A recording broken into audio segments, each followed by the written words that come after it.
Hello guys समस्त नमस्कार welcome to my new blog. बर्तमान आम जाऊँ कोरडी आउ मो पछाड़े माँ मैंने होइकी जाऊँ। देखंतु एमिति किछि बाट अछि साइड आड़े गछपत्र उठी जाइछि। आउ एही बाटोटा गाई गोरु माननकु चरेबा पई नेबा आनबा सहाय्य करिथाय। आमे से रास्ता दे जाउछु। रास्ताटा बहुत खदर्ज अछि। से बाटर आउ टिक्के ऊपर को आसिलु देखंतु चारिआडे कंटा पुदे जाक उठी जाइछि देखि पारतिबे। आउ मो माँ मैंने भी मो पछरे रही बेकर गामुचा एथिपाई लगे घाटी चढ़वा बेले झाड़ फुटले पछियाबा आगो को देखंतु पूरा पत्थर जाक बाहरी पड़ी।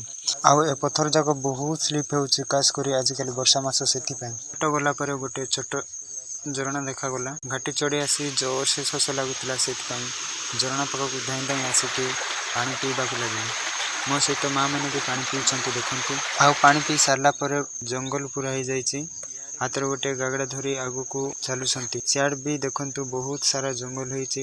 टोटाल बाटोटा देखा जाउना से हाथ गोटे गागड़ा धरिकी से जंगल को सफा करके आगु को नौछि। शेष में एते सब घाटी चढ़ला परे एते परिश्रम करला परे आसी पहुंची गलु बाउंस जंगल रे। भाई एटी तो बहुत पूरा अंधार देखा जाउछि। भाई भीतर तो पूरा अंधार लगुछि।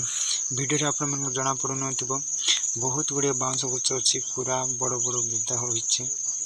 बुद्धार गोटे कोरडी देखा गला मु जाउछि भांगीबी बोली देखंतु मु सेटा छिड़ा की भांगुछि। आ जोटा छोट थाए सेटा मूल रही रही ए एरिया रे चारिआडे सब खाली बाउंस गछ ही बाउंस गछ। देखंतु कि भले एमिति का पत्थर रहिछि पानी टिके टिके बाहरछि। याडे देखंतु छोट छोट गुंफा जाक भी रहिछि।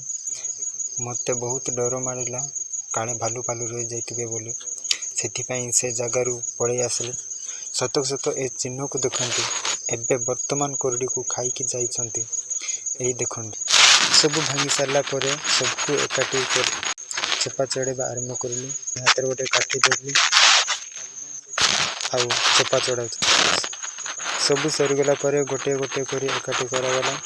आपण मन देख पारिथिबे आउ कोरडी को काटी काटी सजाड़ी रखा दिया जाउछि। सब काम सरला परे आमे रिटर्न है कि आसलु।